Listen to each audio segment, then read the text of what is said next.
Howdy, folks. This is Season 1, Episode 6 of Scrolling with Charlie. As you can see, we have a full room. We have Hachi Boom out of Holland. Go ahead and tell everybody about yourself and where they can find you and all that fancy stuff. I'm Heike Boom, and living in Holland. You can find me on Facebook and YouTube and Twitter. And you see the link on when you find me on YouTube. I have these four links on the top, and you can find me over there. And well, I'm the only one, I think, in Europe only who is time awake. Who is awake? Yeah, Cuddle wasn't able to make it, and I think Jean-Marc has been having to work a lot. I always get notifications on my phone during the show about the show. I think Peter Freitag is writing to us. He says, "Sorry, I'm busy at the moment, but won't mind to join the after-show party." Alrighty then, if you want to call it a party. Okay, so thank you, Hachi. Mr. Russell Clarity out of Florida, just way overseas. Hey, I'm Ross Clarity. You can find me on YouTube, Simply Wooden Creations, Facebook, and I have a website, simplywoodencreations.com. I've been scrolling for about 30 years, and I'm here at 5. No, it's 6:05, I think it is, my time in the USA. Yep. Okay, so that was the end of your introduction? Yeah. Okay, just making sure. We're wide awake. It's 5 a.m. my time. I'm Charles Deering out of Gatesville, Texas. On YouTube, where you're likely watching this show, it's whatchamacallit. My username is Charles Deering Scroll. Facebook is the Charles Deering, and crap, in the description I'll just put the link to all my other social media. I'm running out of things to put on my back wall here, so you're pretty much looking at the last of the stuff that I can think of. Anyway, let me jump right into topics. Well, I guess we could do the show and tell. We're going to start making that a thing on every episode.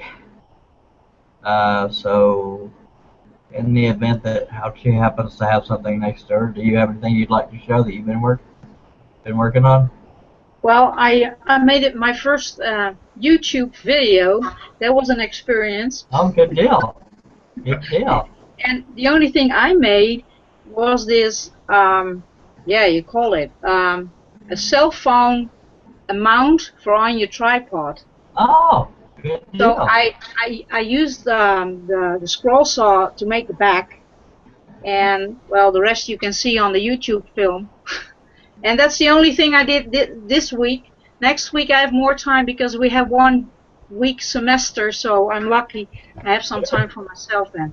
Well, definitely when the show is has been recorded and put on YouTube, make sure you put in the comment section the link to your video. That way anybody hearing right now, we have 6 viewers, can click on that. Good to see you putting videos out. Yeah, well, it was I never did that before, and I have to editing everything, so that was a big mess first, but I finally made it. So. Yeah, people think it's a breeze, so they try to do it. After a while, it becomes sort of a breeze. It's just more time. Yeah, that's for sure. Thank you, ma'am, and we're going to move on over to Mr. Russell Clarity, and what you've been working on, Sparky. A couple of new projects. This is one of them. Cool. Yeah, I posted on a picture on Facebook. That's nice one. Thank you. Yeah, it's very nice. And then I upside down. Is it? There you go. Yeah, backwards. That's what it was. Faith moves mountains. That's awesome. Is that pattern for sale? As of no, I haven't put it up as of yet. I am going to. Just time I cut this and this, I haven't had a lot of time. I hear you. I'd like to buy both of those if they come up for sale. I know there's some things you like to keep to yourself. Yeah. But yeah, I will try to get them up this week. But those are the couple of things that I've been working on, along as I'm trying to get some more organization around here. And then I had my big heavy duty belt sander had a problem, so I've been working on it. So Smoking's not good for you kids. Thank you, Russ. What have I been working on? Mainly patterns. I guess I could show those right quick. Let me get those ready because I'm always prepared. We will do the screen share. Go through the acid trip. Present to everyone. And there's my desktop. This is, as some people know, I blur the pictures to keep thieves from stealing them.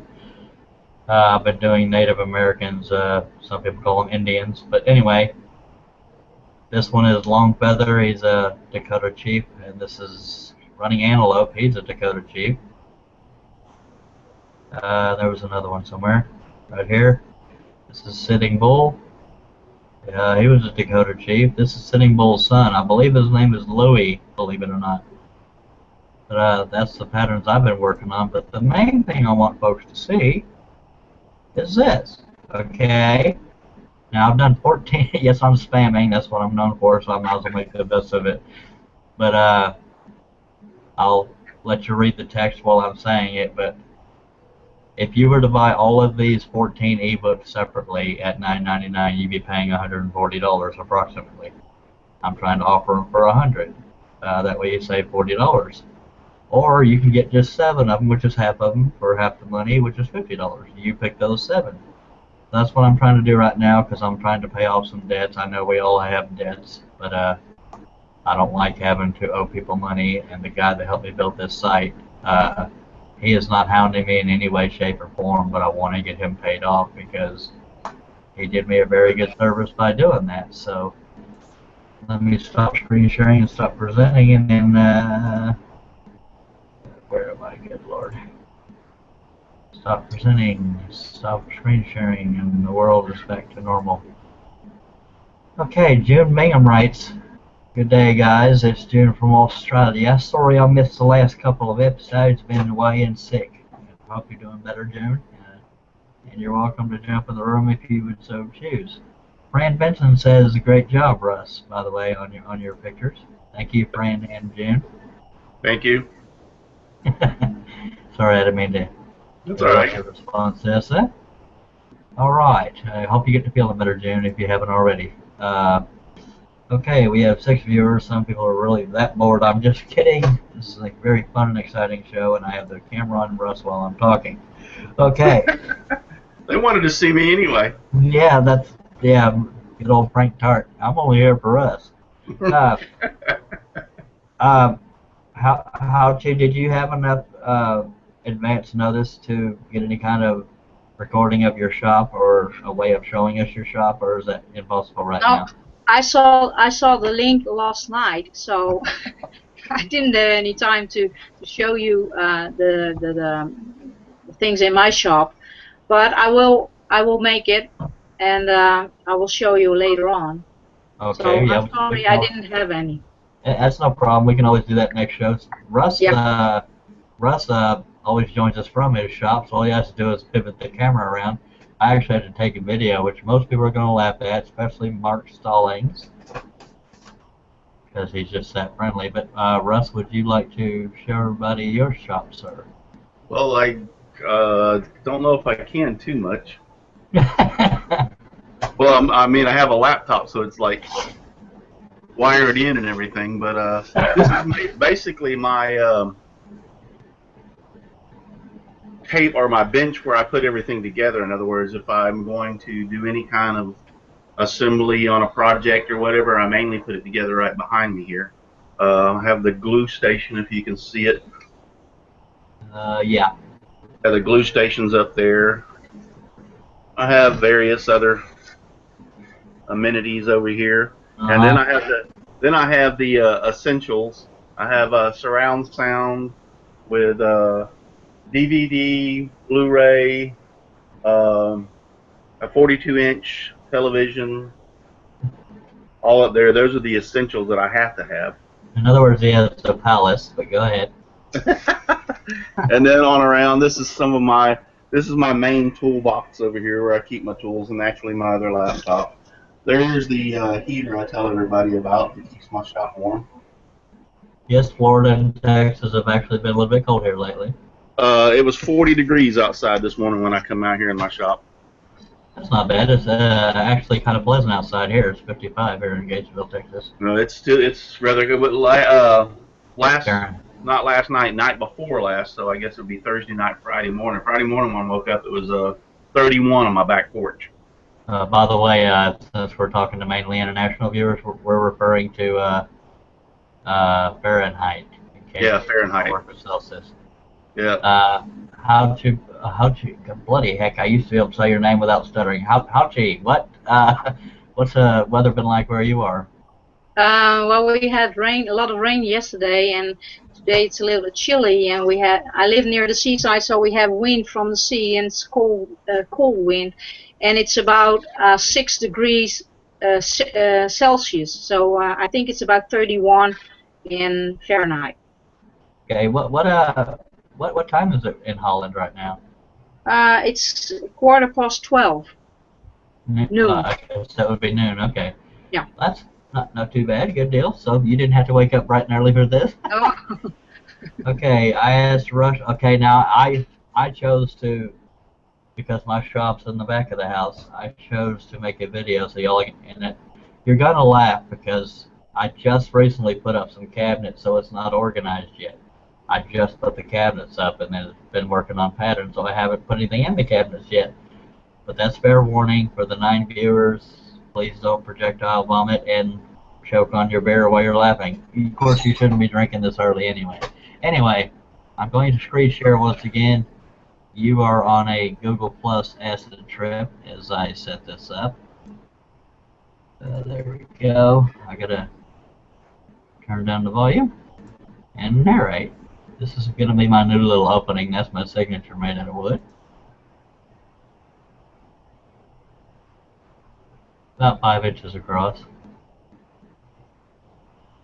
And now this is a Google Earth image of my shop, showing you how small it is. It's about 6 feet across. The door is right here on the back of the house. This is actually a sunroom, but we made it into a shop. And it's about 15 feet long.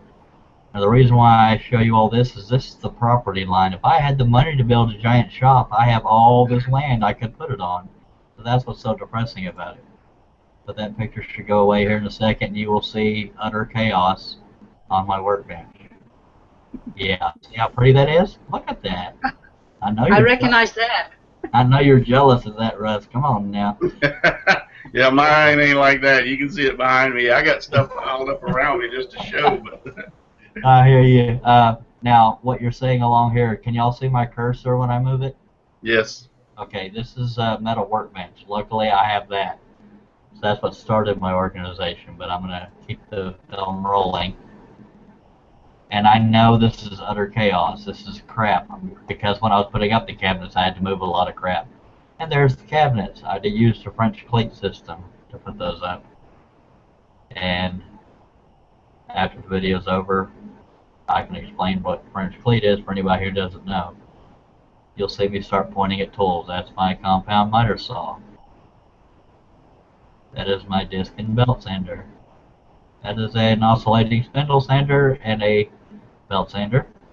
That is my purple Excalibur 30-inch. And various woods laying around. And I don't remember what I was saying in the video there. I believe I was talking about the shelf that I have right here. It's the only other shelf I have.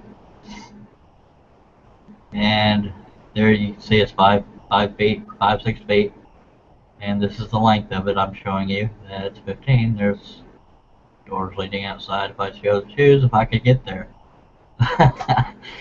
Okay. Now what am I looking at? I believe I'm just babbling at this portion, but yes, I have shelving underneath that needs organized as well. And various wood stacked up and blah, blah, blah. I think right now I'm pointing at this stack of wood. That's why you don't hear me talking about where I go buy my wood, because I have this wood until it runs out. Unfortunately, a friend of mine had a stroke and couldn't scroll anymore, so that's how I ended up with all that wood. And here is the elusive Hegner scroll saw with 2 projects in the wings. Now, these roller tables, I used to use those to support large projects that hang over the saw. Now I use a roller table. And these are 2 projects waiting in the wings. These are both commissioned pieces. And if you aren't able to tell because of blurriness or me shaking, that is the Star Wars group. That was actually commissioned a while back, but the guy's very patient because he understood my burnout. But that's one of the things in the wings, and this is a 2-foot tall Incredible Hulk, the comic book character version versus the movie. So that's another order I got to get out. And then I'm going to probably move that here in a second to show you the actual scroll saw, since this is a shop tour. Yep, any second now I'll be moving that. Yep, I'm going to move it, I swear. Yeah, I'm getting ready to move it. There, I knew it was going to happen because I was there when I filmed it. Now, this is showing the scroll saw. This is an 18-inch, and when you see me point, 18-inch refers from that point to that throat. That's called the throat of the scroll saw. That's 18 inches, and the reason why I point that out is I just finally was able to pay off buying another Hegner. It's a 22-inch, so it will have a throat out to about here, or about 4 inches longer than this one. Is a 22-inch. Mine is 14 years old. The one I'm buying is 3 years old. And here's one of the things that that's me talking about the difference in the throat depth. But one of the things I know Mark Stallings will give me crap about is the table. You'll see me zoom in on it, because when I first got the saw, I did not know it had a soft aluminum table. And I was drilling pilot holes through the wood, thinking the table would stop it. It did not. It went into the table. That is why my table looks like World War III. So, and yes, some of the scratches are, the fact that it's 14 years old, but moved a lot. That's where I keep my ashtray and crap. Now, another thing with it being 14 years old, this switch has a short in it. So that's why it's not secured up in there, because every now and then you'll see I got to jiggle it to get the short out to make it power up, and that was the power switch I just pointed at. Almost done here. And there we put the Hulk back and blah blah blah crap. Not sure why I made the video any longer than this. But yeah, it's utter hell right now, or heck if you're sensitive. That's the doorway to get into the shop that we just passed from the house. And there's my stereo. It's not near as good as Russ's, but by God, I got music. Alright, so I'm going to go ahead and stop the tour there, because there's nothing really else to look at. You'd have a heck of a lot more room if you get more organization. Yeah, thank you for pointing that out, because I had never thought of that. I'm sorry, I just had to say that. No problem. Okay, am I still presenting to everyone? No, as far as the video is gone. Okay, I wanted to make sure I wasn't hogging the whole screen, because your son watches the show. Yeah, June Bingham says we have just survived a cyclone in QLD. I guess that would be Queensland. I'm not sure. I don't know. And it's very wet at present. It's in Australia, so maybe it's Queensland, Australia. I don't know, but I'm glad you survived that, June. Survival is always a good thing. I hate wet weather. Even if we need it, I can't stand rain. Good lordy, excuse me. I burp inwards. I'm kind of backwards, as most would notice.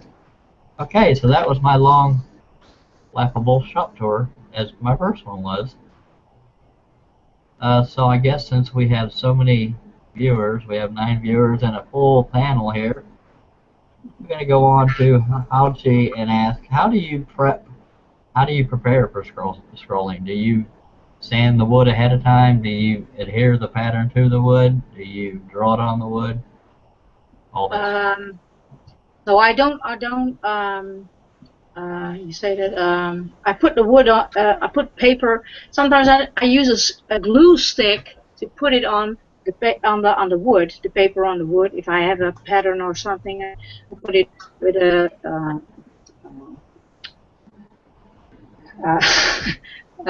you say that a stick, a glue stick on the wood, and that will work well. And then afterwards, I make the paper wet, and then it get loose, so I can use it then and uh, to make the creation I want to. Okay. You understand? I can tell it in Dutch, but I think you can't understand it either. I was going to say it was either because of the language difference or because you're live that you were having trouble getting that out. But I understood. Sometimes you have the words and you can't get out of your mouth.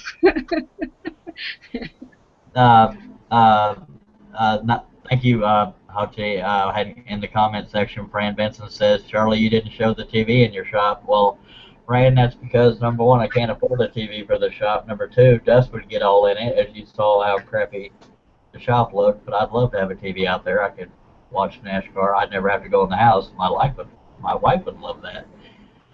June Bingham says, yes, QLD is Queensland. Already got to Fran. And we have one from Dan Ingerbretson. He says, do you ever feel like Fibber McGee? That may be past my time or older than me, I don't know. I know Fibber in America means you're a liar, but I don't know what Fibber McGee refers to, Dan, so you might have to enlighten me. And I can tell you whether or not I feel like him. So, okay, we can brace ourselves and wait for that exciting clarification and see if I am like Fibber McGee. Russ, do you have any idea who Fibber McGee is? No, actually, I don't. Okay, something's keeping my chair from rolling. Okay. Who is that? That was Dan Ingerbretson that asked me who Fibber McGee, or do I ever feel like Fibber McGee? Hopefully he'll explain who Fibber McGee is, unless he's laughing at me because I'm so stupid that I don't know who Fibber McGee is. But,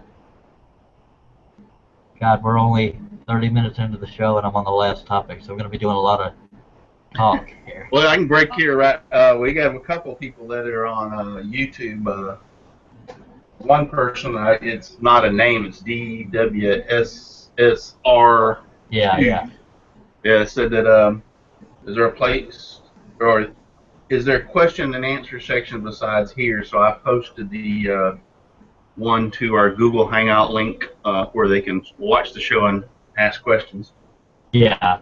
But Jean-Marc apparently is watching, and he said, good morning to all of you. Good morning, Jean-Marc Savon out of Belgium. Yes, you posted that correct link, but there are some people who will ask on YouTube, and that's why we have Russ monitoring that. Thank y'all for watching. We have 8 viewers. We lost one because of my shop tour, most likely. I'm still waiting for Dan Ingerbretson to tell me what the heck Fibber McGee is. But I might as well go into the last topic and then just pretend that we're all rolling right along like it was planned this way. One more. Okay, we have one more. Yeah, well, he just popped up. Jean-Marc says, did any one of you get a review with the Pegasus blades? I just ordered some for testing. So my answer to that is no, I have not gotten any Pegasus blades. The only blades that I have tested are the Olsons a while back. So I would like to get some.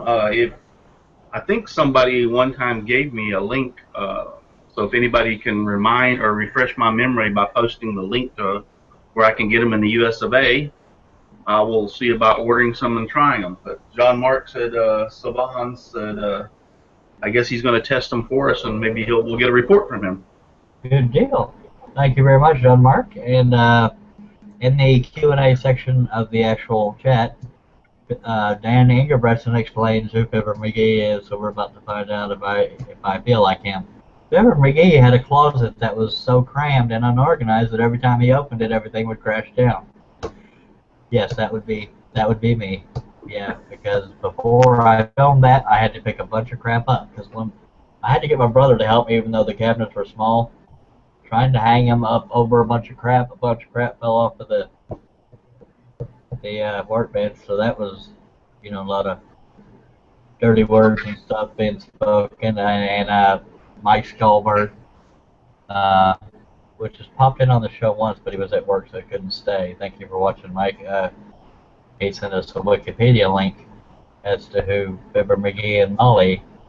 I guess that was a television show or something, but thank you, Mike and Dan, for those contributions. So yes, I guess I have felt like Fibber McGee. So yeah, that boy, I'm well organized this morning. I'm trying to talk real slow so the minutes will go by. Go ahead and Hoti, I can see you wanting to talk. Yeah, I want to ask you something. How do you prepare your wood?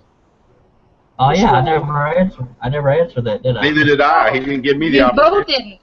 didn't. Well, see, that's why we need panel members to keep us in line. Go ahead, Russell. How do you prepare for scrolling, sir? Uh, well, first off, I sand wood. Well, let's go back one step further. First off, I design the project. Then I decide what I'm going to cut it out in. Most of my projects for the first cutting, which both of these projects that I showed earlier, are out of cheap pine that I can buy at the uh, big box store, 3/4 inch thick. I can get a 8 to 12 foot board for $10 to $15. So I usually test cut on the pine because I don't want to mess up some real good cherry or walnut or oak, or so I want to make sure that the cut works. Uh, I'm pretty confident when I design a pattern that it's going to work, but I have found a few errors. I found one in the Jesus little cross thing. I found an error in it, so I had to go back and correct it. So, There are no errors in Jesus. Come on now.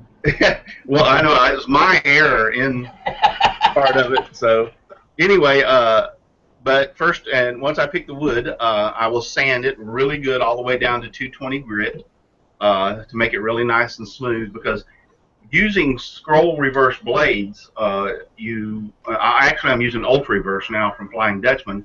You do not have a lot of sanding once on the backside once you're completed with the project.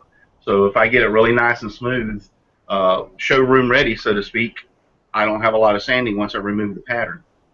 And so then the next thing I use is a spray glue, which is 3M45. I spray it onto the pattern. I do not hesitate. I directly stick it to the wood, and then it stays really nice. I'm off to drill holes, and so that's how I prep my wood. And then when you're done, Then when I'm done, I have a little method. I mean, every people use it. I'm not the only one. I just add a little bit of a different technique to it. I have a video on this, by the way, on YouTube, Simply Wooden Creations. It's how to attach and remove a scroll saw pattern. If anybody wants to watch that, I would appreciate it, and subscribe to my channel while you're there. So I'm spamming now, Charles. I was about to say spam, spam, spam. But So go ahead. anyway, I use a little bit of mineral spirits on a foam brush, and it doesn't take much. On an 8x10 portrait, probably a teaspoon of mineral spirits will remove the pattern. So I just dip the tip of the foam brush in the mineral spirits and apply it to the pattern. Give it a few minutes. In the video, I'm a little quick on the draw to try to remove the pattern. If you wait a few minutes and give the mineral spirits a little time to work, most of the time the pattern will peel right off and in one piece. And I'm talking about, I've done some real intricate fret work, and the pattern come off to the point you're almost tempted to stick it on another piece of wood and use it again. So it comes right off real easy with mineral spirits. I take a little rag and run around, clean up just to make sure there's no residue or anything. I had a couple of people that commented on my videos saying that mineral spirits will stain the wood, and that's actually not true. I'm sorry. I've been in construction all my life and painting also. My brother is a professional painter. He has been painting since he was knee-high to a grasshopper. And we use mineral spirits to clean some of the most expensive exotic woods and prep it to get all the dust and everything off of it before we will apply a finish like polyurethane or varnish or whatever we're going to put on. We'll wipe the wood down to make sure that there's nothing on it. So when we apply the finish, it sticks better and it's not rough. So mineral spirits will not stain wood. Is excellent for use for cleaning. You don't if it's a very warm outside or warm where you're working, it doesn't take long for it to evaporate. So just wanted to bring that out, that mineral spirits is perfect for wiping and cleaning wood, and it will not stain to prep it for your finish, even on your scroll saw projects. And again, he has a video out on that. Thank you very much, Russ. Now we have 9 viewers, so Tits Wrinkles, on the frequent topic of straight versus spiral blade, I ordered some Flying Dutchman spirals, and I don't think I'm ever going back to straight blades. I don't understand why anyone would have a problem with them. That's from Dan Ingerbretson, and thank you so much for saying that, Dan. And by the way, DWSSR is also named Dan, so help me remember that, Russ, please, because I always forget. He said, I always have a hard time finding this place. I hope to join you tonight if I can stay awake. It's 9 degrees above zero here. Alrighty. The spiral blades, I'm not going to knock them, but go ahead and try cutting an 1.5 inch piece of cherry or mahogany with mahogany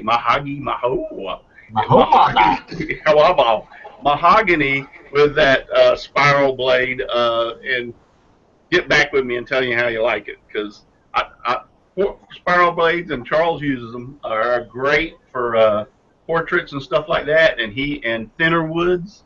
But I just beg to differ on certain projects about the use of spiral blade. And that's funny, Tits Wrinkles, because the next topic was going to be what blades do you use for what conditions and styles. But Dan wanted to let us know he's also in Pennsylvania. You could have that video where you cut that stagecoach out with a spiral blade on YouTube, and I watched that, and I was just awed and amazed when I was watching how accurate you were with those spirals. I mean, that's a lot of practice there, buddy. I appreciate it. Yeah, I've been using them since day one, since 1997, so it's really all I know how to do. But anyway, but you have to admit too, Charles, that when you're limited to the thickness of wood that you can cut with, right? Yeah, because I went through about 3 or 4 blades just cutting that 1.5 inch walnut with that. But thank you for the compliment on that. Tits Wrinkles, we have, what blades do you use for what conditions and what styles? So how do you choose different blade types for different? Yeah, I have I have these. This is a package of 144. Well, I'm Dutch, but the only Flying Dutchman we have is a boat, a ship. So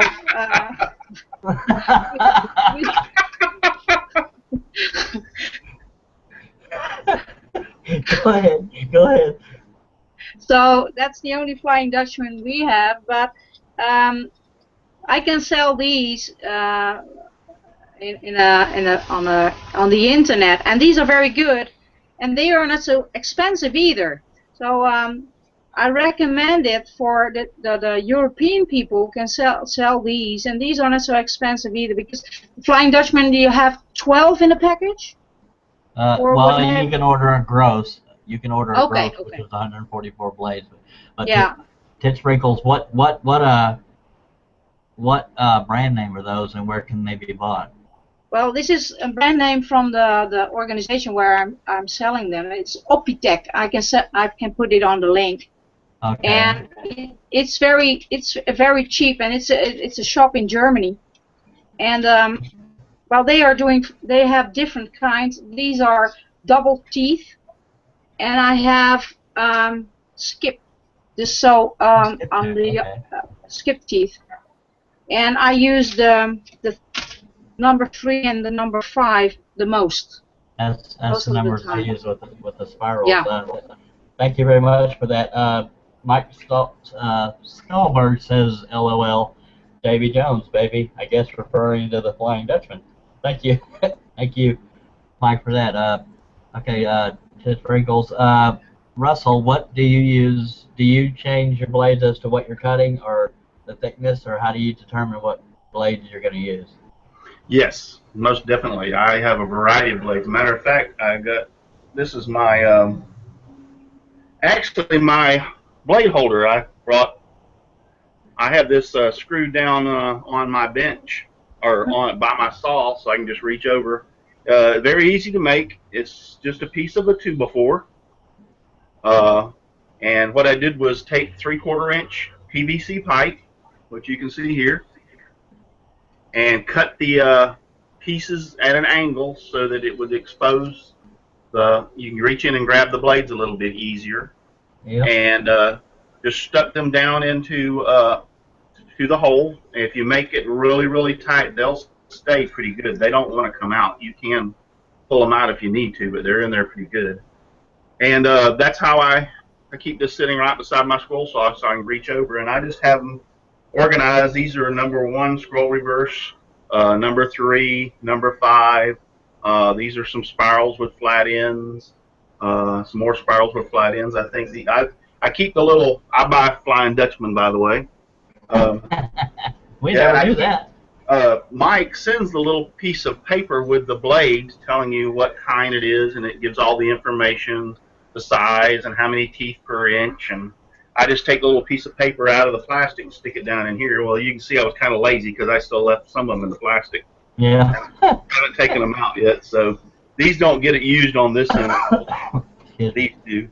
So, I mean, this is real simple, real cheap, easy to make if you want a little blade holder. Like I said, a piece of 3/4 inch PVC. I think this is 3/4 inch.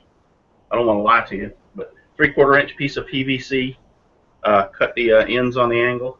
And going back to, yes, my favorite blades are the scroll reverse straight.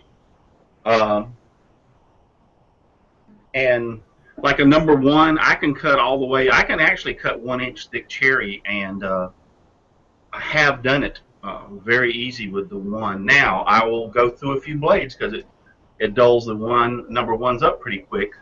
But on some of my crosses that I have shown, I call it the Jesus crucified. Those are very intricate cuttings in that piece of cherry, and I found that the number 3 scroll reverse was just a little too big, and so I threw a number 1 in there and was able to cut it. I think I went through 3 or 4 blades because, like I said, once again, they dulled that thick of a cherry on a number 1. They dulled up, but so a number 1 will cut.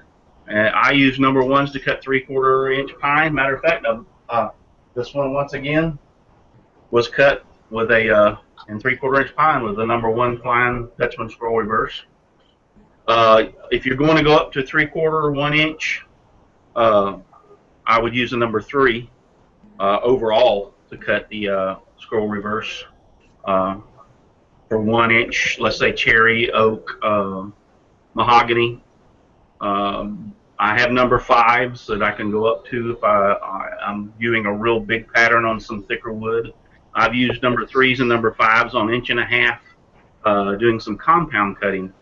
So yeah, the answer to your question is, depending on the type and size or thickness of wood, I change my blades. I have, like you've seen over here, I have spirals, and if I'm going to do a portrait, I break out the spirals. So that's really the only time you use spirals is on portraits? Yes, the only time I use spirals is on portraits. I haven't found any other need other than the little word challenge that I was given that was 3.5 inches. I decided, since it was not the quality of the cut rather than speed, I broke out. Flying Dutchman has 2/0 spirals, and a good friend of mine, Judy, told me that now they have 3/0 spirals, which are even smaller than the 2/0. That's Judy Hunter, right? Judy Hunter. And I was like, I didn't even know that, because the last time when I usually order blades, I usually order them by the gross. This is just a small amount of what I've got. I just stick like 1 packet, which is in one of these tubes. Then when I start getting close, I'll just tear open to another packet and stick it in. But anyway, and so the last time I ordered, Mike only had 2-aught. So I did look online, and Mike's workshop has a 3-aught scroll reverse now. And I'm like, wow, those have got to be like hair thick. So I plan on ordering. Go ahead. I'm sorry, I thought you were done. I think he even has reverse tooth spirals. I've just been so set on the flat-ended spirals, I haven't really ventured out, but I really need to. But I can usually, Pit Sprinkles only be able to afford 2 or 3 growths at a time, so I try not to experiment. He does have them, and I don't think I have them up here. I will have to look for them. I think they're in my, I have another container where I keep the large amounts. So, like I said, I just break the packages out and put them in those little tubes as I need them. But yes, he does have scroll reverse spirals, and they work very, very, very well. I've used them on, matter of fact, I'm starting to use them exclusively. And as soon as I use up all my other spirals, the flat ends and the other ones, I'm going to exclusively go to the reverse spirals, because that 2-aught that I used on that little word thing that I showed you, I did no sanding on that. I was scared to do sanding because it was going to break. Yeah. So I used the reverse spirals on that, and it did an excellent job. Now, I'm not going to tell you it's 100% clean. There are some fuzzies, but it will eliminate 80% of your fuzzies using those. Okay, thank you. For those that don't know, fuzzies are the little bitty slivers of wood that you see on the bottom side of the wood. That's what the Americans call it. I don't know what anybody overseas call them, but I'll get to your question in just a moment, Hauchi, and after I answer what we just asked everybody else. But Tit Sprinkles, I only use number 3 and number 5 spirals, so I don't really have a style or something that will make me change blades, except for how big of a or how small of a cut I want to make. Like obviously in a more intricate area, like you're seeing on these fan blades here. These are 3 different pieces, by the way. They're just held up together. But on the little bitty pieces, that's where I would do it, number 3, and close to the top, I can get away with a number 5. Now these huge pieces are obviously all number 5s because I don't want to keep going through blades. So number 3, flat ends and spirals by Flying Dutchman, and number 5, flat end spirals from Flying Dutchman are all I use. I still haven't taken the flat blade challenge because I don't have the money there to order any flat blades. But going back to what Russ said about how he stores his, I have some test tubes. I got them from the same guy that had the stroke. He had a little holder that just had holes drilled just the right size to put test tubes in, but that's what I write. But I write number 3 and number 5 on the test tube themselves, so I'll know which ones are which. But that's that. And unfortunately, we still have 14 minutes left in the show, and I have no more topics. So hopefully, the viewer have 11. I'll add a couple of things. These are I went and pulled them out. These are the Flying Dutchman scroll reverse flat 2-aught blades. They're very. I would take them out of the package, but I'm afraid I'll lose one of the darn things. I'm serious. They're very thin, but that's one of them. And another thing I forgot to point out, on the front of my blade holder, I attached a piece of metal here and stuck a couple of magnets on the front. And what I use them for is, if I'm in a project where I'm going to be changing back and forth with blades, I can just stick the blade right there, and it will hold it in position for me. I can change over from a 2-aught to, let's say, a 3 spiral for part of the portrait, and I get into intricate sections.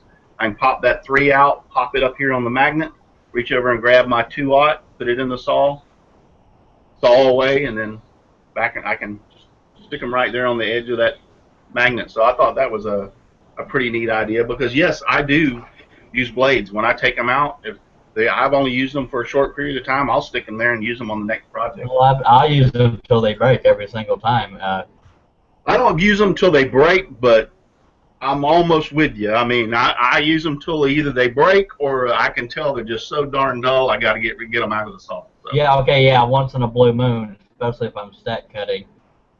For those that don't know, stack cutting is if you have more than one layer of stuff you're working on.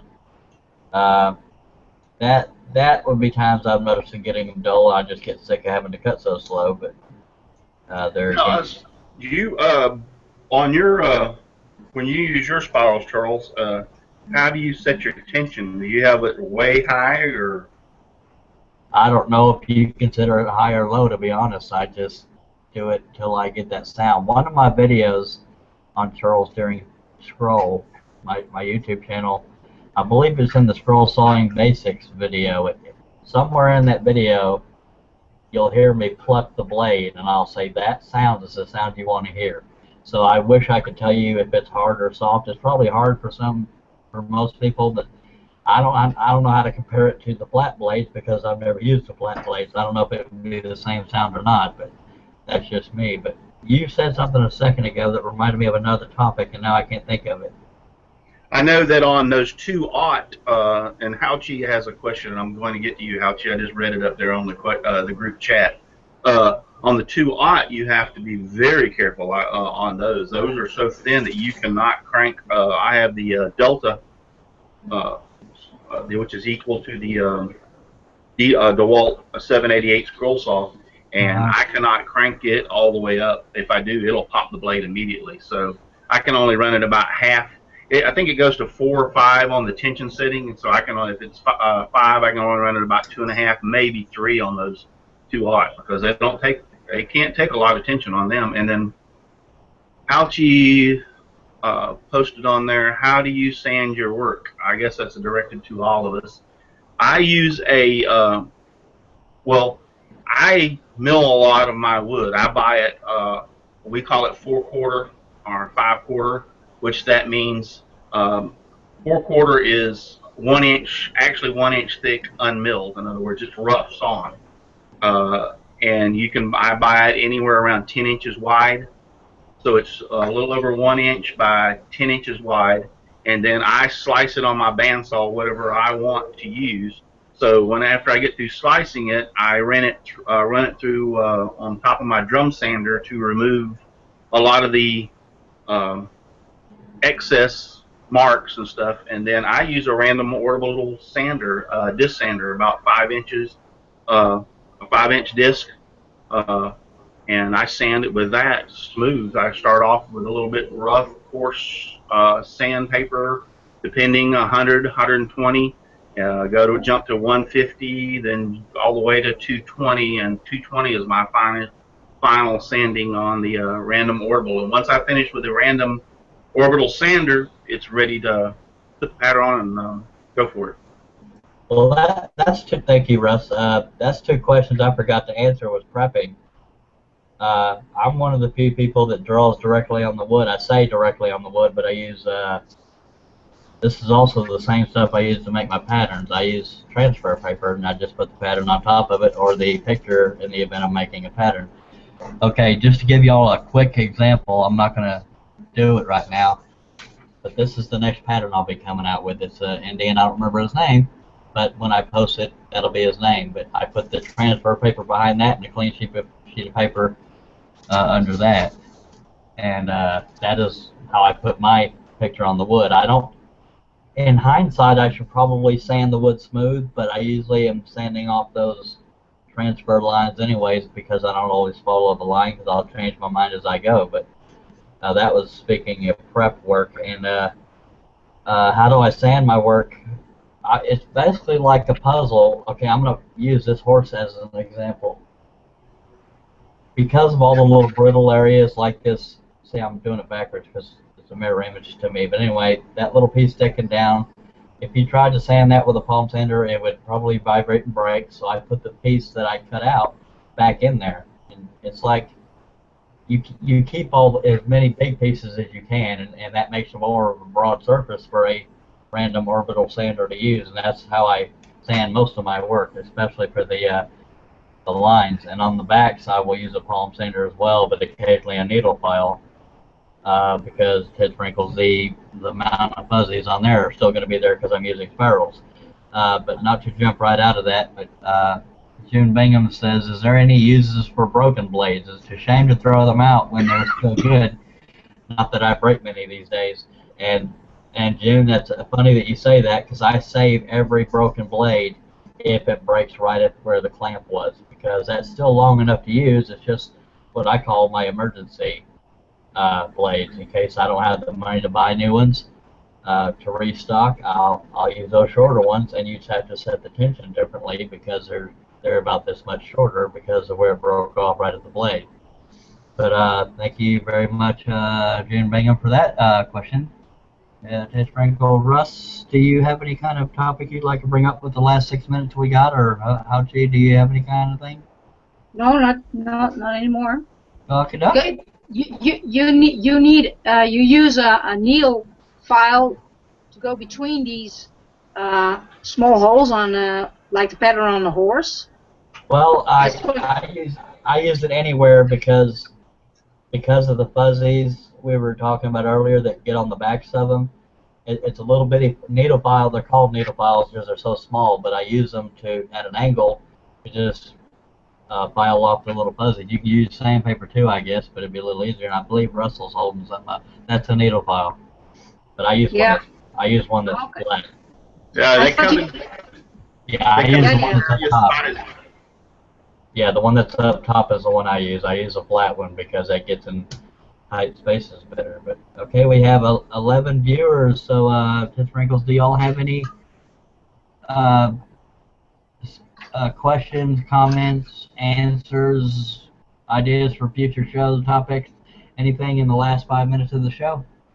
That'd be nice, because this show is for y'all, by all of us, and it's because of y'all we do it. And Howchi's holding her finger up, so I'm guessing she has one. I'm a teacher. I put up your finger. Raise your hand. I'm a teacher. Put on your finger when you have a question. Okay.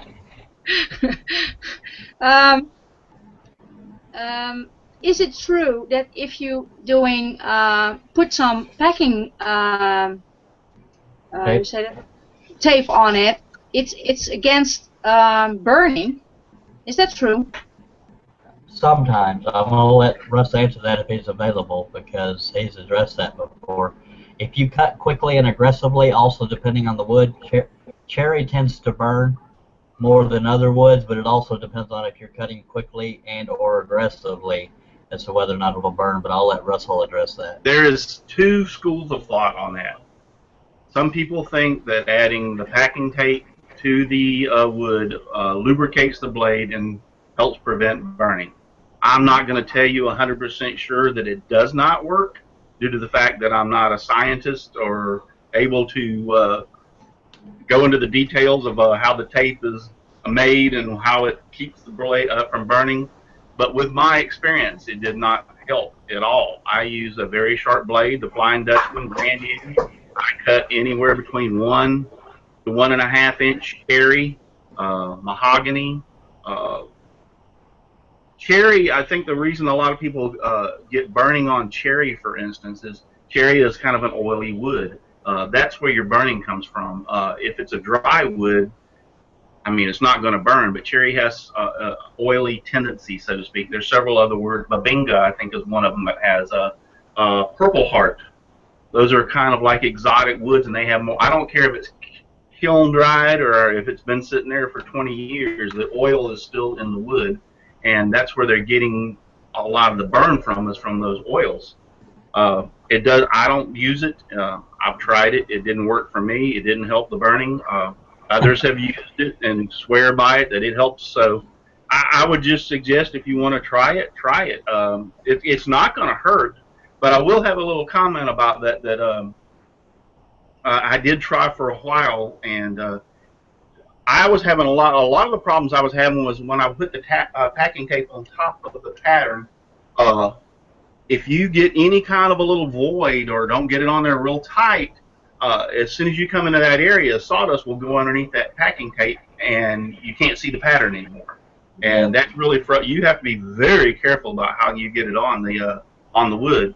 So I tried because I really thought packing tape was supposed to be this great wonder to help me keep from burning the wood. And I tried putting it, so I would suggest to you, you're going to try it, put it on the back side, because it will work if it's on the back, whether it's on the back or the front. And try it on the back side of the wood, and then you won't have the problem with it getting in the way of the pattern if you get sawdust underneath it. And try it. That was my suggestion, though. I respectfully disagree with the bottom side only because on most blades, unless it's a reverse tooth, it's cutting on the down strokes. I think that's when you would need the lube, but that's just a respectful. Yeah. Well, I used to scroll reverse or reverse tooth blades, Yeah. so it would work for me. But I can understand what you're saying. If you're using just a regular skip tooth, it might not work. But the only other suggestion I could say that you might want to try it is some people have said they have done it this way, and I haven't done it, so I don't know if it works. Is some people will put it on the wood and then put the pattern on top of the packing tape. Yeah. I've heard people trying that. I don't know how. I mean, I don't know how good the pattern would stick to the packing tape using various glues. I haven't tried that method.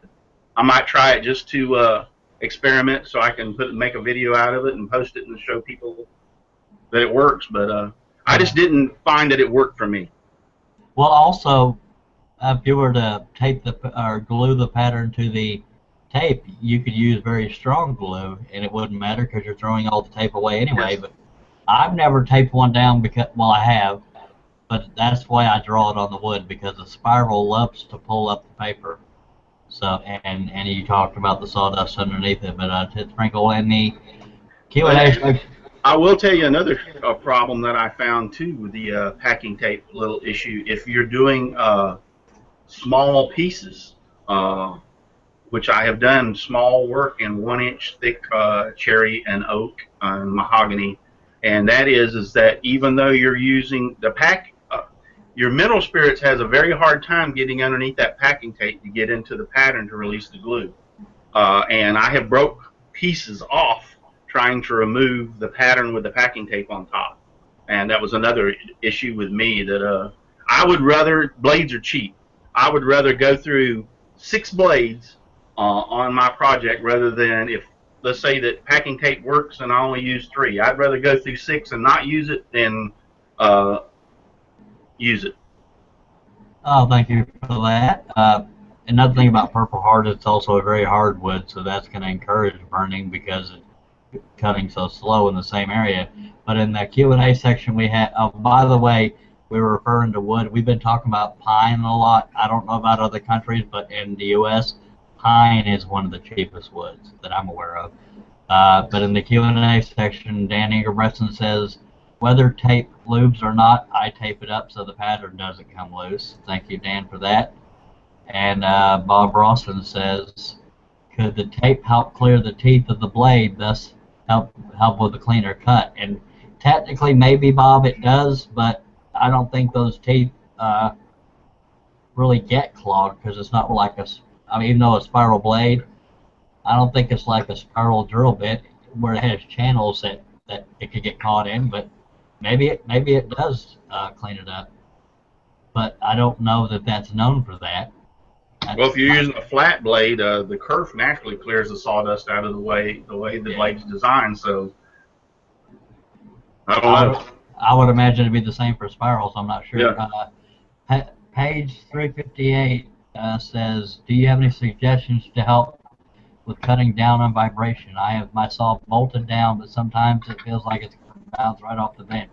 Okay, I'll answer that first if you don't mind, panel.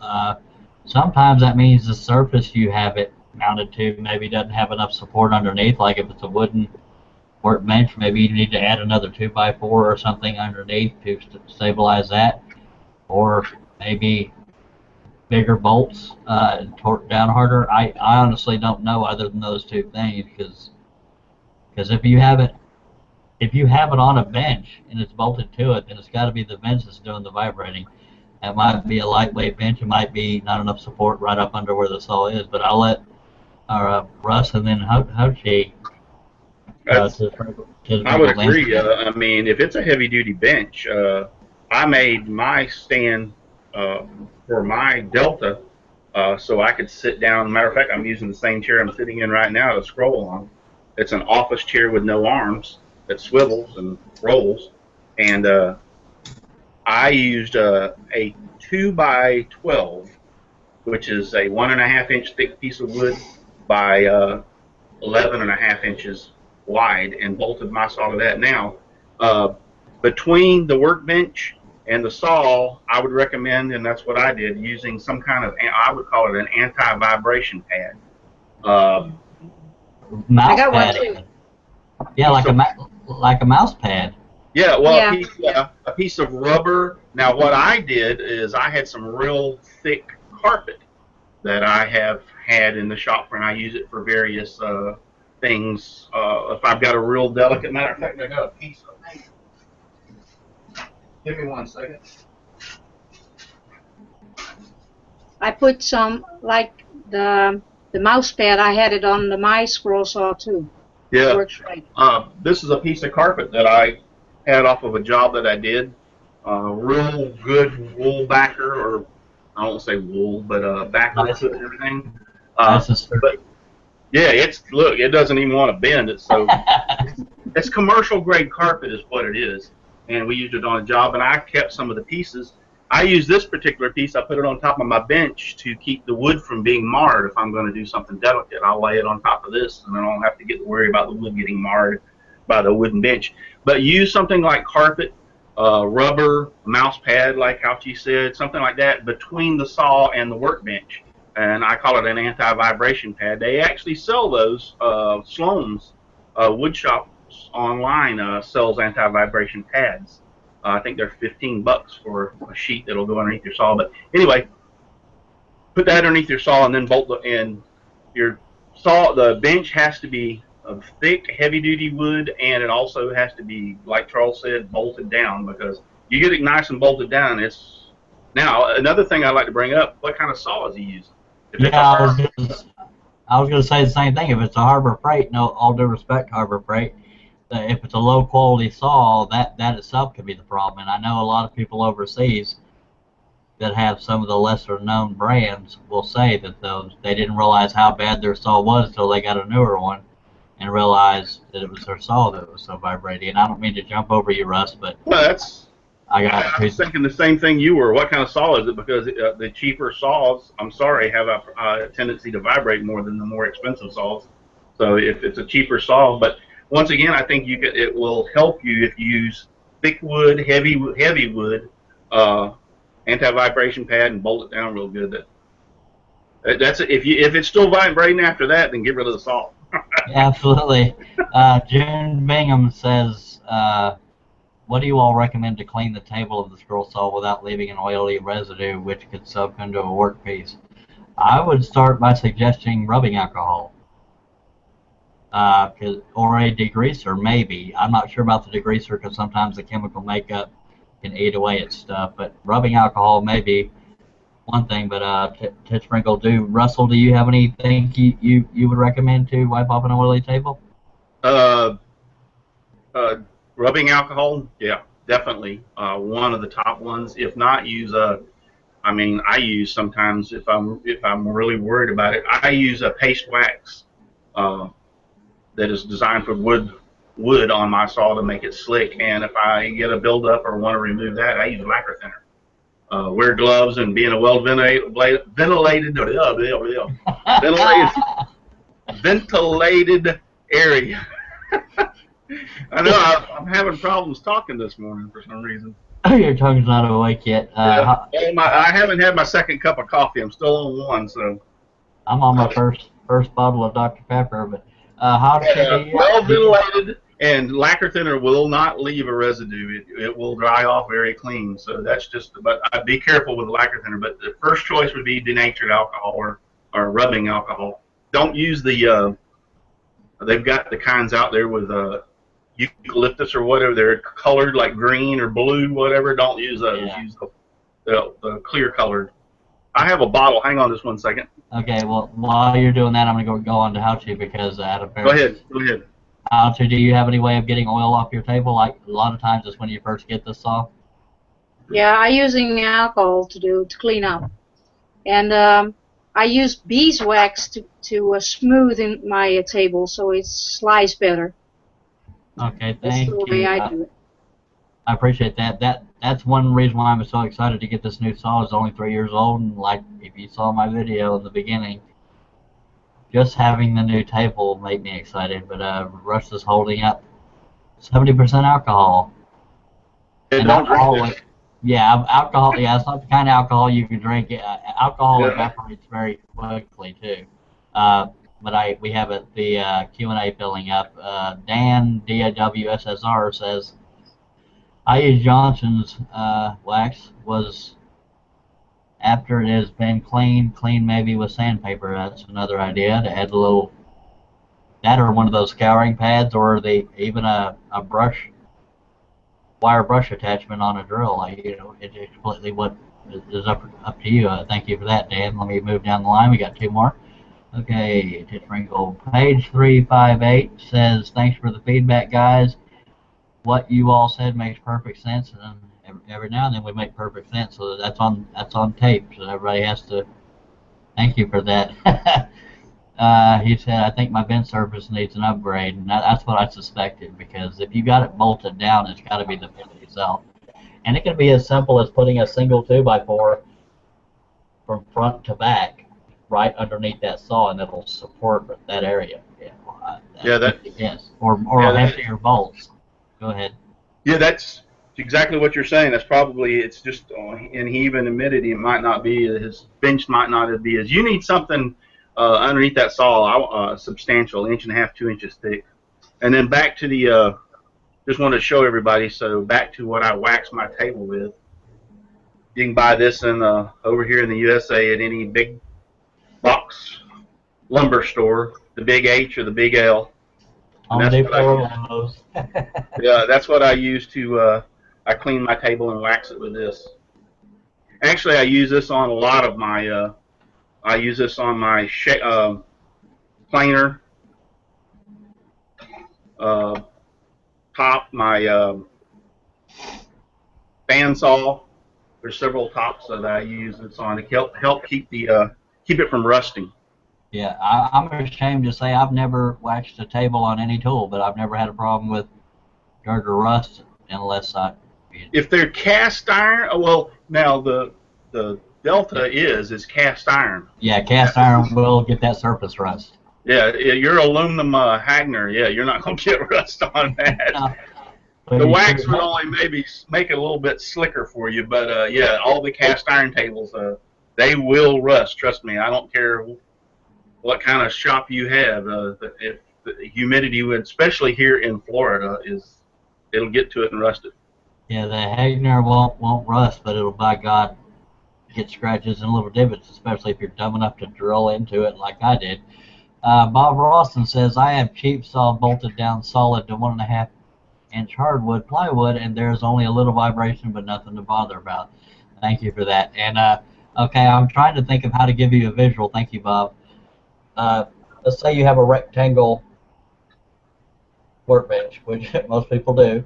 You're going to have supports going along the front to back of it, and if you have supports like this, but your saw sits in the middle of those 2 supports, it's bouncing in the middle of those supports. That's why I was talking about. Let's say there's 2 2x4s here, and the saw is right in here. Put a 2x4 right under that. That way you have 3. And I think you understand that. But we're 12 minutes over, so Ted Sprinkles, I'm going to say thank you, Howchi Boom out of Holland, Russell Clarity out of Florida. And Whatchamacallit, Florida? That's a new place. I can never remember right where. We still got 9 viewers. I appreciate y'all sticking with us. But as I say every week, and just recently started adding, number 1, don't scroll naked. Number 2, scroll on.